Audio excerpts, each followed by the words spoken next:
Welcome, everybody. It is episode 4. Can you type that in the chat box?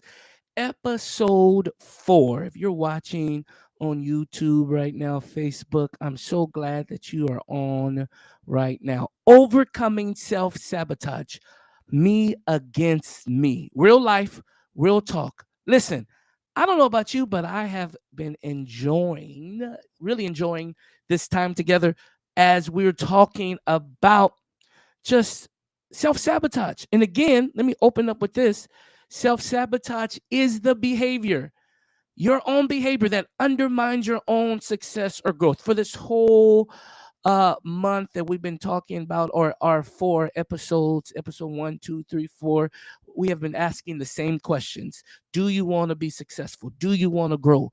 But listen, my behavior can undermine my own success and growth. Episode 3 was powerful to me because we talked about the stage. I just want to have conversations with people as we talk about them personally and them being transparent about overcoming self sabotage when you get in your own way. That is so powerful. I am excited. I am excited because today we're talking about what it means to be a woman. I'm not a woman, but I got 2 guests that they are, especially a woman of color in the workplace, and how internal and external challenges can lead to self-sabotage if we're not careful. Now, listen, these 2 beautiful women that we are bringing on today, I think they have something great to share, and I am so excited that they are joining us on Me Against Me for episode 4 of, one more time, Overcoming Self Sabotage. Will you welcome to the podcast? I got two great women, Kiana Beasley and Tamani Heights. Come on, will you welcome them? Are you guys happy to be on the podcast? Yes. Thank you for Y'all having don't us. y'all don't sound happy. Are y'all happy to be on the podcast? Yes. Yes, Yes, yes, you guys are sisters. Yes. yes, we Who's are. who's who's the oldest? Okay, Kiana is the oldest. Okay. Mhm. Kiana, since you're the oldest, you're going to go first. Real quick, give us some background. And we want to know, we're going to be talking about education. They are both in education in that field. We kind of want to just give us a little rundown of what you do and how many years you've been doing it. Can you do that for us? Sure. So I am currently my first year as an administrator and vice principal at McLean High School. I have been in education for about 20 years. I started out as a nurse's assistant and an office assistant. A principal that was there at the time, Felicia Quarles Treadwell, told me that I should be a teacher. And, I didn't want to be a teacher. I wanted to be a parole officer. Hmm. So her and I kind of went back and forth about that. I was finishing my BS degree in criminology, and I kind of had my mind set up, but I had 2 children. I was a single parent, and I was doing 2 jobs. So she was like, well, just start subbing. And I was like, I really don't want to. Long story short, she was like, well, it's one job, more money, and one job. So I was like, okay, I'm sold. And from there, I started subbing, really enjoyed it, went back, got my teaching credential, taught in the classroom for a number of years. And then I became a counselor at Edison High School, did that for about 3 years. And now I'm currently a vice principal at McLean High School. Ooh, come on, Vice Principal. VP, come Yes. on. I got to come back to something because you said something. Mhm. We just going to talk about it, but let Mhm. Tamani tell us about who you are, Tamani. Come on. Good evening, everyone. My name is Tamani Heights, and I have been in education for 11 years. I have a master's degree in social work, and I always say that social work found me because I knew I wanted to be in the helping field, but I didn't know into what capacity. And then, so when I got my master's, I always knew that I wanted to be in the field of education because I wanted to be on the preventative side and help those students that potentially, oftentimes, look at the academics, but we don't look at the social and emotional piece that plays a Mm. part. And if a child is not thriving socially and emotionally, then they're not going to thrive academically, right? And so I wanted to make sure that we were game changers in that area to provide that social and emotional support. And so I started my career in education as a school social worker. And then the last 7 years, I was the manager with Fresno Unified, servicing our foster and homeless students within the district and supervising 21 clinical school social workers. More recently, as of July, I started with Fresno County Superintendent of Schools as a director over foster and homeless youth education services. Come on. We got some heavy hitters on. Let me, I know we got a script. I told them we might go through it, we might not. Kiana, you said something. You said I was a single mother working 2 jobs. Let's just open up with this. What made you keep going? Like, why you didn't quit? Why you just said, man, I could just give up, settle, do some. What was that push for you? Honestly, for me, looking into those 2 brown eyes every day that I was responsible for, I always wanted to set a good example for my family. So I'm the oldest, so I always want to be a good example for my siblings. And 2, like when I got pregnant, I kind of felt like, I'm gonna use this analogy. I kind of felt like I went from being fine china to a paper plate in the eyes of like my family, right? Because everyone had all of these high expectations and goals for me. I actually was supposed to leave and go to Spelman College and got pregnant my senior year. So I stayed here and went to Fresno State. So for me, it was just very important. And I had many people who counted me out. And so for me, it was just very important to show people and other young women that even when the odds are against you, you can still succeed and thrive if you have a strong faith base and support system. Right. That's powerful. That's powerful. Let's jump into our conversation. Let's talk about what has your experience been like, and Tamani, start us off, navigating your identity as a woman in education, this field that you are in. What's now, you can't tell it all, and I know we're not gonna mention no names, but tell us what you can. I would say that I have had various experiences with navigating the educational system because I feel like it's as your developmental stage as a human being in general, right? So as you're evolving and becoming who you are in your professional career and as a human being, you start figuring out your value within yourself and holding that in the forefront, right? And not wavering based off of politics and to navigate the system. However, because as an African American young woman in leadership, you do have to tread lightly because you come with so many labels already.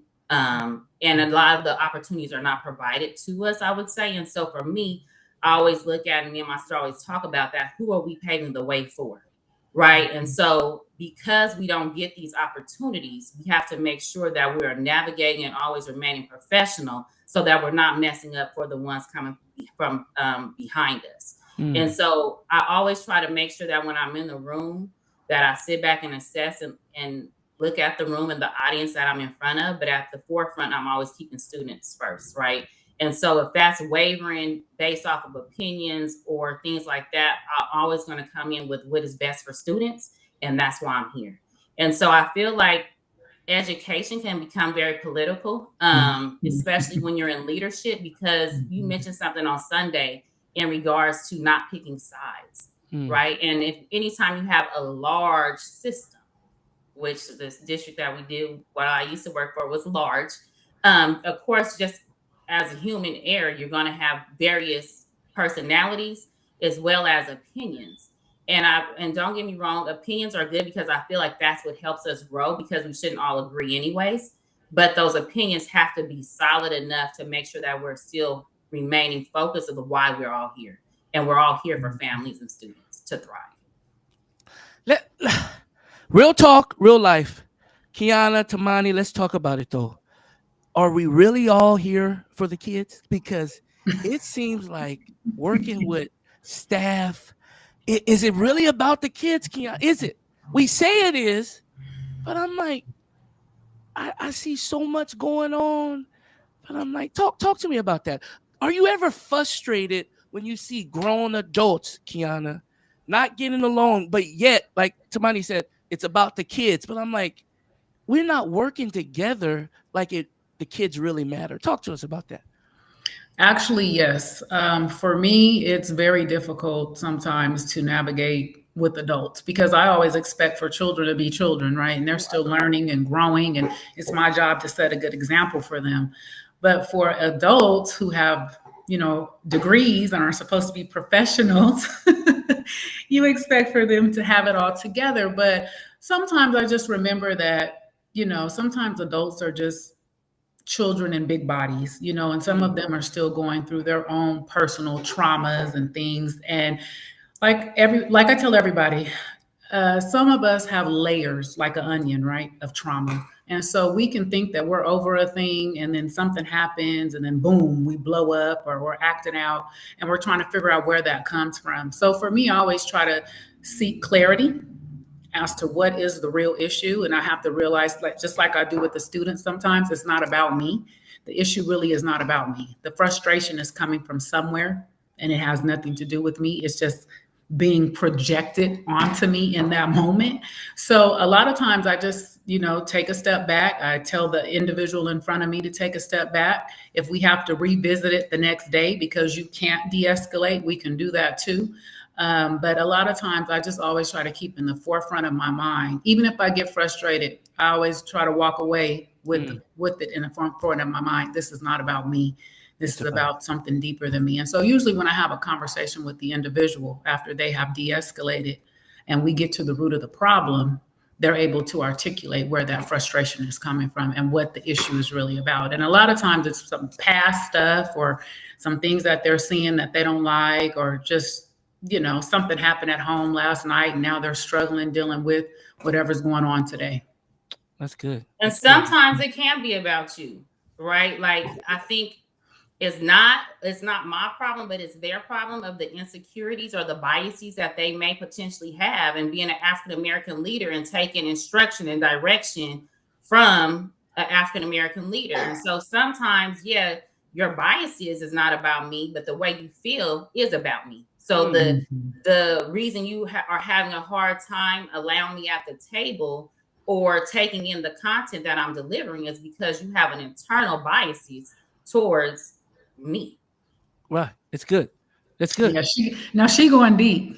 Listen, well, I want to talk. Let's go a little deeper about that then, because we are people of color, in spaces that don't always look like us. I remember going to New Orleans one time, and one of my good friends, we went to go see his mom who worked at the city. And you know what really like threw me off? I'm like, all these people are black that work there. Yep. I'm like, I was not used to that. I'm like, we are the minority, 1 out of 10, whatever the case. And people of color, sometimes we in that. Have you ever felt the pressure to downplay who you are to fit in, to be accepted, even in the roles that you guys are in right now, knowing that we still are the minority in a certain sense? How do you push through that? And I wanna tag this though too, as women.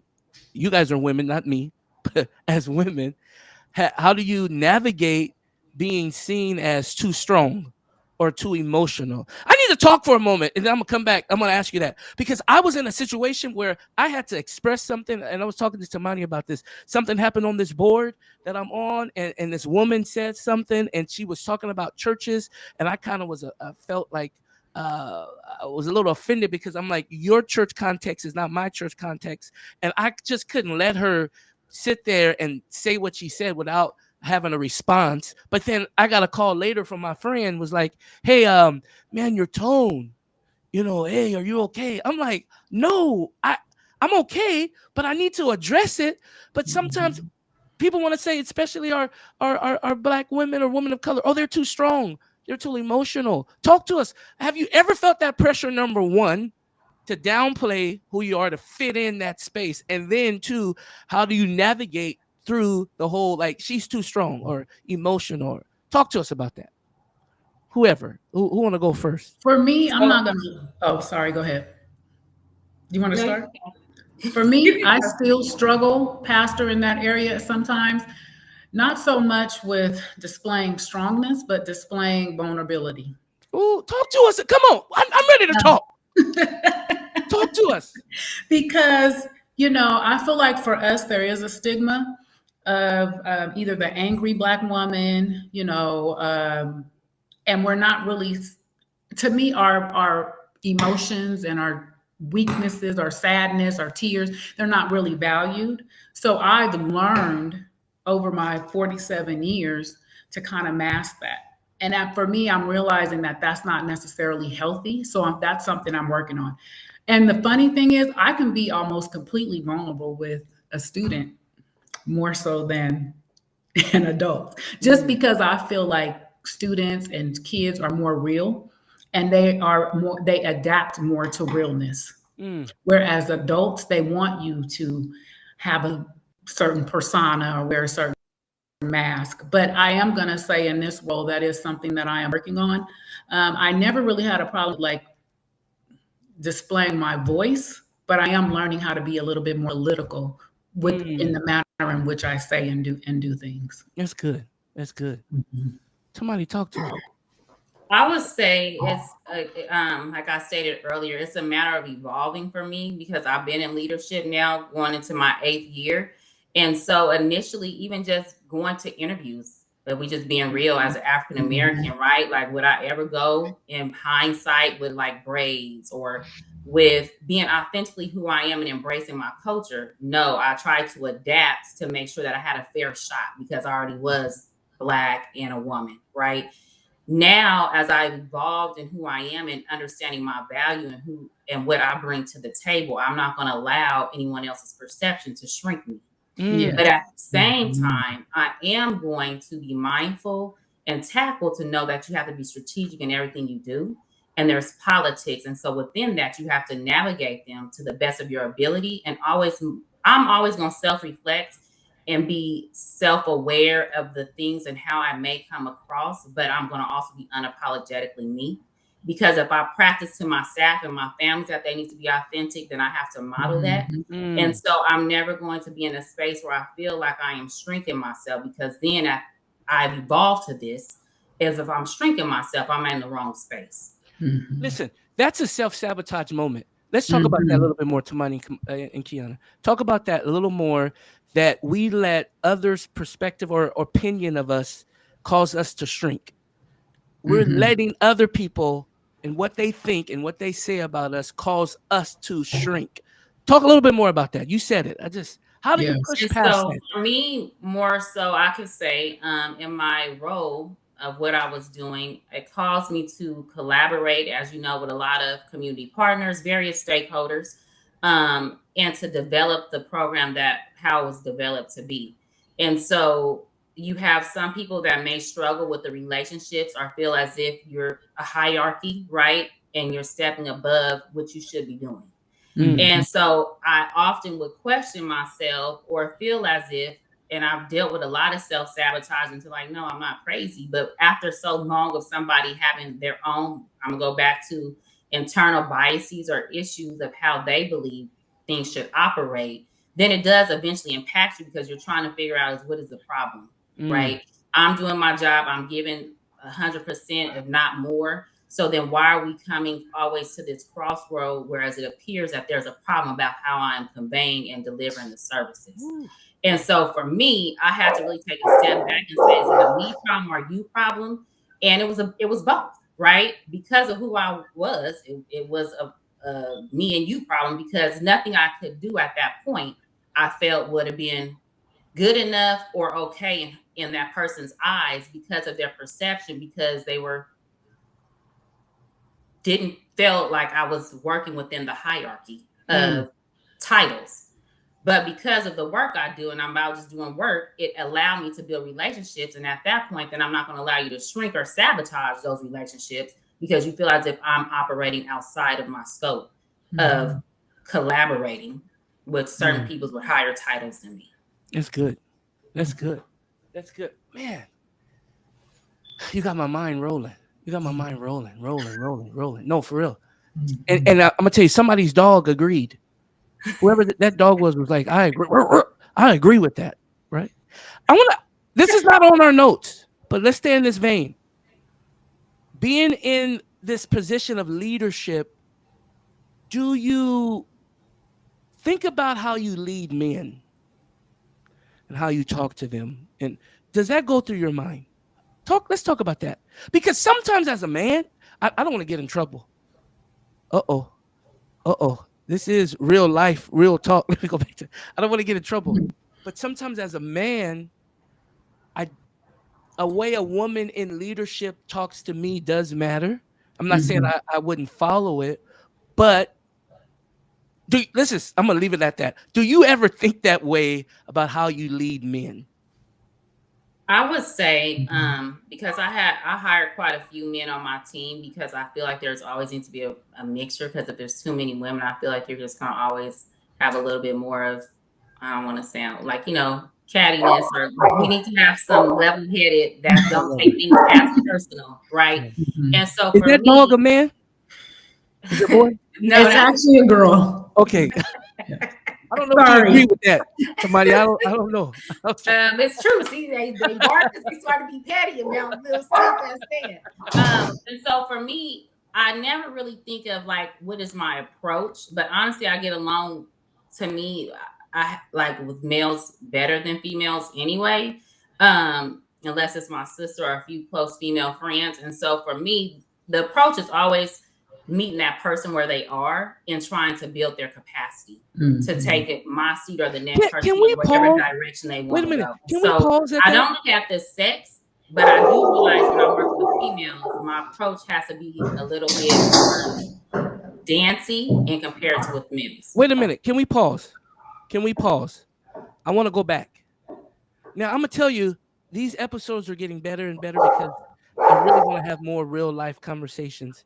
I have heard women say that all the time. A lot of the times. I get along better with men than women. Why do you think that? Why is it that? I don't know. I think for me, I'm just able to have different conversations. And I think too, because I'm a woman, but I feel as if sometimes women we just take things differently compared to men. And so for me, I don't know why I have been able to work or get along first. I think because we just, women can be petty, including myself, right? And so therefore, and I'm sure. Yeah, we're just talking. I'm sure men can be petty as well, but I think that you guys potentially probably do that to each other. But when it's opposite sexes, I just have found where the collaboration and being able to convey what is needed is not as difficult actually with my male staff. They kind of like, okay, that's what you need, boss, got it. Like it's not as challenging of the back and forth or the little low passive aggressive things. And so for me, I just would say just in general, but I even see it in our family. Like our girl cousins, we always having like conflict, or it look like the male side, we getting along all good. And so I don't know, Pastor, honestly. That's gonna be a whole nother talk and conversation. So we're gonna bring that back up. Kiana, do you feel the same way, or how do as a VP, how do you lead men? Honestly, I believe in reciprocation. So I always come in with the mindset of being respectful, no matter what no matter what the issue is. I always try to come in from a space of, again, seeking clarity and not passing judgment. But I do notice sometimes that when I am talking with the man, they are either how do you say, bow down or become a little bit more aggressive sometimes. And so for me, I'm like, hey, what's causing this? Like, where is this coming from? Either way, right? Because I want you to be authentically who you are.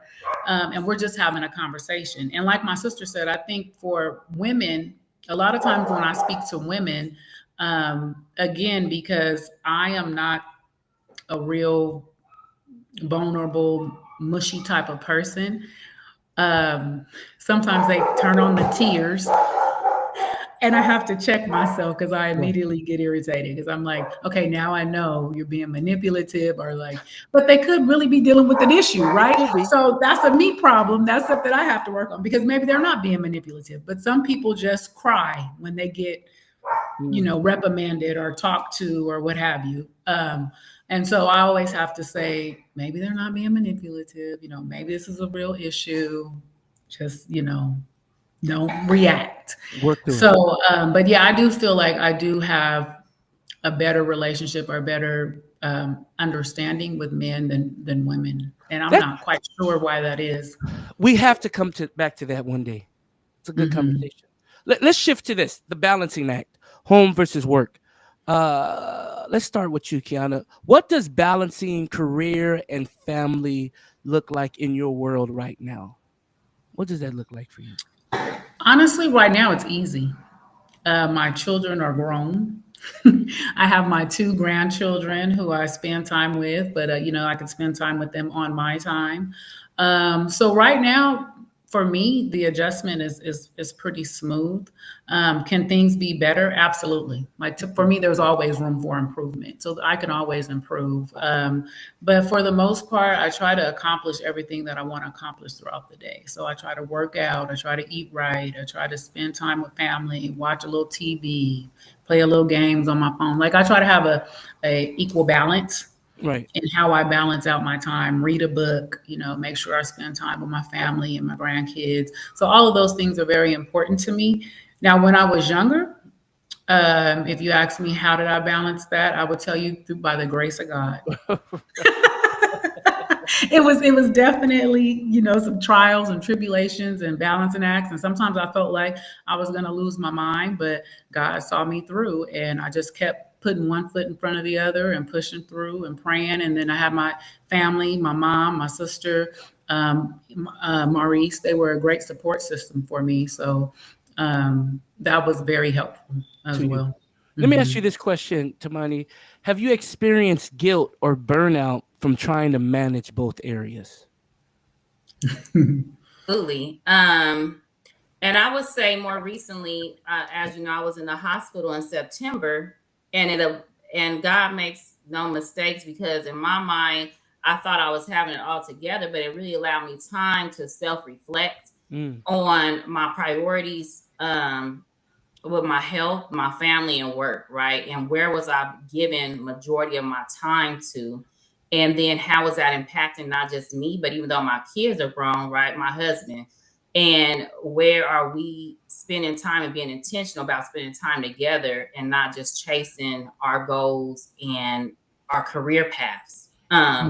And so for me, I had to really take a step back to kind of look to see, like, am I allowing my profession to define me in totality? And really say, like, at the end of the day, what's going to really matter?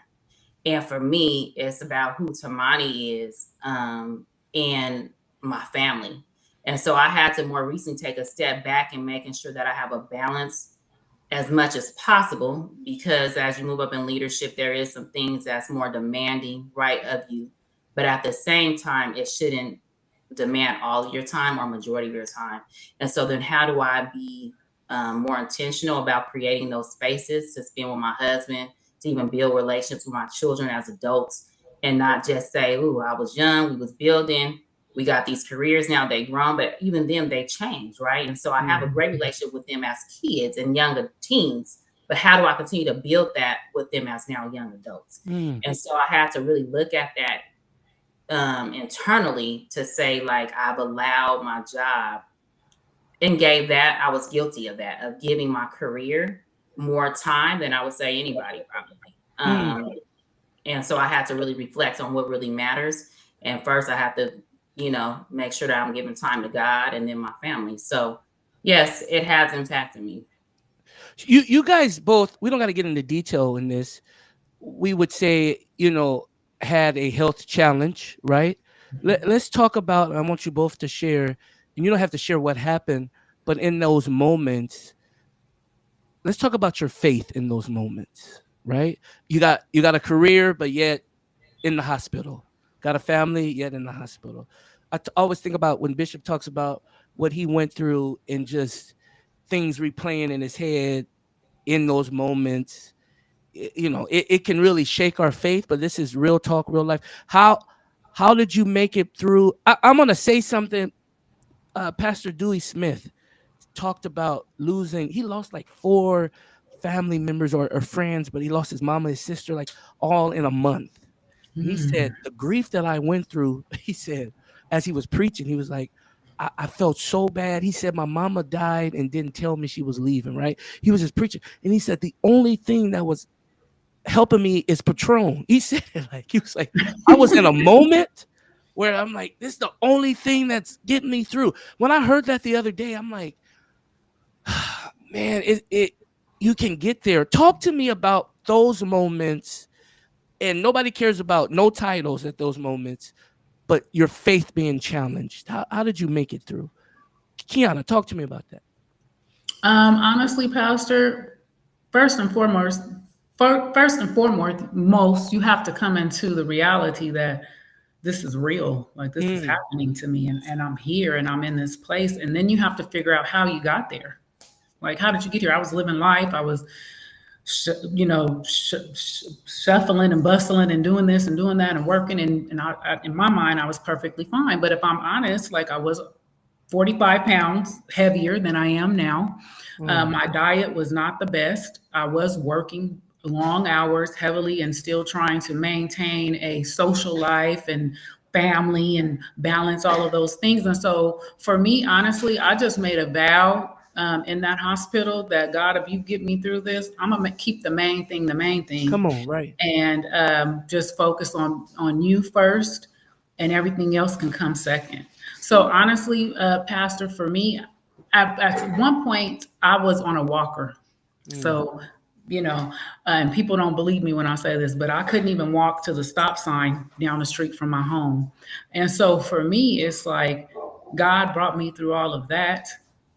Nothing else is matters to me, but that I make sure that I take care of myself physically, mentally, emotionally, right, and spiritually, because God got me through that step by step. My mom was here, my sister was here, Jason, my sons.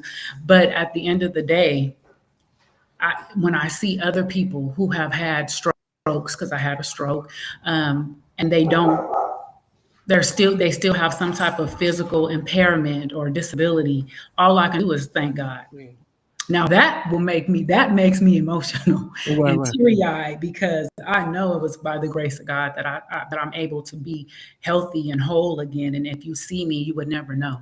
Like I have no physical impairments at all. And at one point, my whole left side was paralyzed. Right. So it's truly a blessing. Right. Man.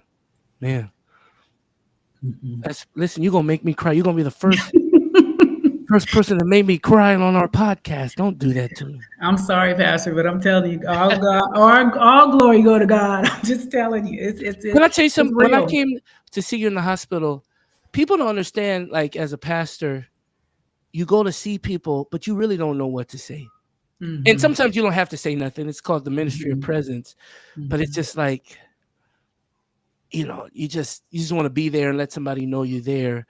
But yet I think God puts us in places to speak to us. And sometimes that's just showing up. You don't have to say anything, but just show up to say, listen, I'm praying for you. God is here for you. But it's tough.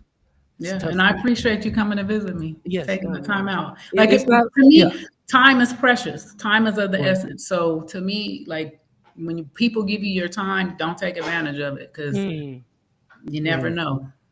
So I appreciate it. Yeah, yes. Tamani, how was your faith strengthened in those times for you? I would say it was strengthened a lot, because I would lay in a hospital bed and I had nobody to call on but God, right? And that's always one of my sayings, but God. But for me, that was when my awakening came. When you talk about the self-sabotage, because what I was going through with some of my leadership and being an African-American woman and saying, you will not break me. I am going to continue to do what I do and walk in here every day and just smile and not allow the atmosphere of here to impact me. But internally, it was killing me, right? And so for me, that it was awakening that, for one, I was more sad and disappointed, had to apologize to God that I had got to a point where I was out of touch even with myself to know how bad I was. Mm-hmm. And then once I came to that realization, then I had to just say, help me get through this so that I can turn around and evolve to the next level where you're trying to get me to be as a person in general, right?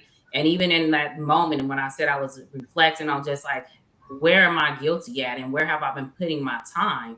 I had to self-reflect and say, I have been negligent, right? In my household. I have been negligent with serving you and putting you first. And so it really was me just having that time to say, what has caused me to be here to where my blood pressure is this high and in here with pneumonia, and I didn't even recognize that I was about to collapse, right? For me, it was really just a but God moment, because had I not went that day, I might not be here today, right? And so thank you to my sister for saying, no, you got to go, because I am also stubborn, right? And so it was a blessing that I folded for her to say, okay, I'm gonna listen, I'm gonna go. Because usually I'm not gonna listen. Not even to your mama. You don't listen to your mama if she said, "Don't get us in trouble on you." I mean, I do, but it takes me a while to like process sometimes. I'm very self-determined, so it takes me a while sometimes to process. Like, okay, I know this is my family; they love me and they tell me what's best for me. But really, it was just a but God moment, and I had to really just cry out to Him to say, "Please let me. I'm too young for one, and then for two, I have too much to live for. Right? I have my family, and in those moments, you realize that your seat can be filled the next day." And at the end of the day, your family is going to be there crying and having the years of mourning of losing you to something that you are giving your all to. And so that was my aha moment, and kind of turn around to say, as an African American, you don't have to be so strong and carry the weight of others and the perceptions that others have of you on you once you realize who you are. Come on. I got two more things, then we'll close. Can you share a moment? I want you guys to share a moment when you caught yourself self-sabotaging and how you turned it around. Just it could be in your career, with your family. Just a moment where you were just like, whoa, whoa, whoa, whoa, whoa, whoa, whoa, whoa. I'm doing too much. Go ahead. I am an overthinker. I don't know if you know that, Pastor, but I think because my mind, Princess knows that. That's why she on the show. It's okay.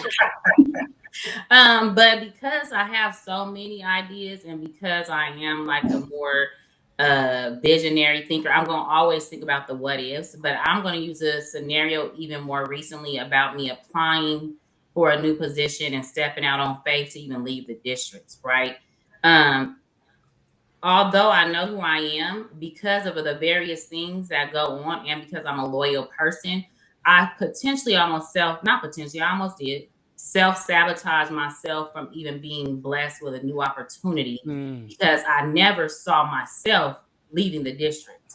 My goal was always to just elevate in leadership within the district, but God seen something else, right? And so because of that, my sister was teaching, like I was just even so hesitant to even hit the submission button to apply for the position. Then I was going through the interview and I'm like, oh, is this really what I want? I'm leaving I could come up with 1,000 excuses. And it was like my husband, like, what is wrong with you? Like, you so confident and you know what you are, but yet, and I almost use it as a domestic violence relationship. I don't know, because it's like, you know, it's time, you know your worth, but it's still like, but I just love it, right? I just love it. I built all these relationships. Like, this has helped once again. I felt define me. And it did help with my professional career, but it helped me to get to where I needed to be today, right? And so I had to allow myself to give in to God and His direction of where He was going to take me, because I asked Him to guide me and open the doors for me that He wanted me to walk through. And as He continued to open them, I would find myself being like, making up any excuse. And I had to say, this is what you asked for, right? And so I had to then stand 10 toes down, despite phone calls and people trying to persuade me to stay or go other ways, to say at this moment, this was best for me. And I've prayed and I'm going to go with God's direction. That's good. That's good. Kiana, can you tell us or share a moment when you caught yourself self-sabotaging and how you turned it around? So I think for me, I have self-sabotaged a little bit throughout my career because I was perfectly content with just being a teacher, and other people always spoke other roles into me, like even becoming a teacher, right? So it came a point in time in my career where I had to make a decision, and so I went ahead and got my admin credential and my PPS credential. And I just said, and everybody was like, well, you should just be an admin. You shouldn't be a counselor. You're not going to like being a counselor. But I didn't really let those opinions sway me. I just said, whatever door God opens for me is the one I'm going to walk into. And he opened the counseling door first prior to opening the admin door. And actually, I'm grateful that he did. So I actually can appreciate the fact that I have had the opportunity to be a nurse's assistant, an office assistant, a sub teacher, a teacher, an elementary teacher, a middle school teacher, right? And a counselor, and now a VP, because it's an ongoing joke with my colleagues like, oh, Beasley can run the school by herself. But it's not that I can run it by myself. It's just that I understand the importance of the roles that everyone plays. So I'm able to help everyone see that we all need each other. And this school system would not function without each and every person that is here. So there is no little I's and big U's. So don't get caught up on your title. Honestly, VPs couldn't run the school, right, without counselors and office assistants and nurses assistants. So, and students, teachers wouldn't have jobs without students. So we just have to keep the main thing, and just remember like what's important and who's at the forefront and why we are able to have the things that we have. And so I think sometimes we self-sabotage when we don't see ourselves progressing, but others see greatness in us. So I think it's very important to listen to that and tap into it. And so for me, it's very important now that I am where I am. I always make sure that I look for things and people and try to tap into what I feel will be good for them to grow and try to encourage them to go that route. So there was actually a young lady at our school, and she's the office assistant, and she was saying how she wanted to go back to school. So I shared with her my testimony. I said, I actually started as an office assistant. And she was like, really? And I was like, yeah, absolutely. You can do it. You can do it. And she's a believer. So I told her, you can do all things through Christ, which strengthens you. So keep pushing. Listen, you said something that I agree and I believe 100%. I don't feel like God is sending us to work in areas that's foreign to us, like the people that we're serving. He has equipped us, given us the ability, the talents to meet the needs. And so when you talked about, man, I've been able to work in all these different levels, but it just equipped me to serve at the level I am on and to be able to relate with people and to people. That just... It shows like you care. I've been there, so I understand that. Here's my last thing, and we're closing. Here's the last thing. What would you say to a woman who feels unseen or unsure if she belongs where she is? Tamani, what would you tell this girl, this woman who feels unseen or unsure if she belongs where she is? I will say a few things. I will first say you always need to self-reflect and evaluate self, right? Because sometimes we can also have a perception that we're ready or that we are doing everything right. And we potentially there's always room for growth, or there's potential areas where we do need to work on. But if you feel that you are, my ultimate thing is you are enough, right? And whatever stage you are at, how do you then become, you want to always evolve and grow. But whatever phase you are enough in that moment, and don't ever shrink yourself to fit in nobody's box.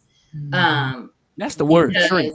That's the word. That's my word. Because if you allow yourself to shrink based off of other people's perception, you will never be able to evolve to who God has you to be. And so for me, it's always you are enough, and to lean on God for direction and for growth, and never second guess who you are because of everybody else's opinion. That's good. Kiana, what would you tell this woman? So I always tell people, believers and non-believers, remember who you are and whose you are, right? Because you're here for a purpose, a reason, and a season. And you just have to step into that and know that you are fearfully and wonderfully made in his presence, his ambiance. And so I think it's very important that you know you. Mm. Know what you stand for, know what you believe in, and speak life into yourself daily. It's very good to speak self motivation. You have, like my sister said, if you have to stand in the mirror and talk to yourself and speak those positive affirmations and things into your life, knowing that you are enough. And when you step into that room, you got to know that you are enough. Mm. That's powerful. That's so powerful. Listen, I really, really enjoyed you guys on today. And I feel like you guys don't know this, but when I talk to people and I see what they're doing and the roles that they play, I always pray like, God, help me with my capacity. So seeing you guys in your roles helps me. Now I know you got adult children and I got a newborn. It's a little different.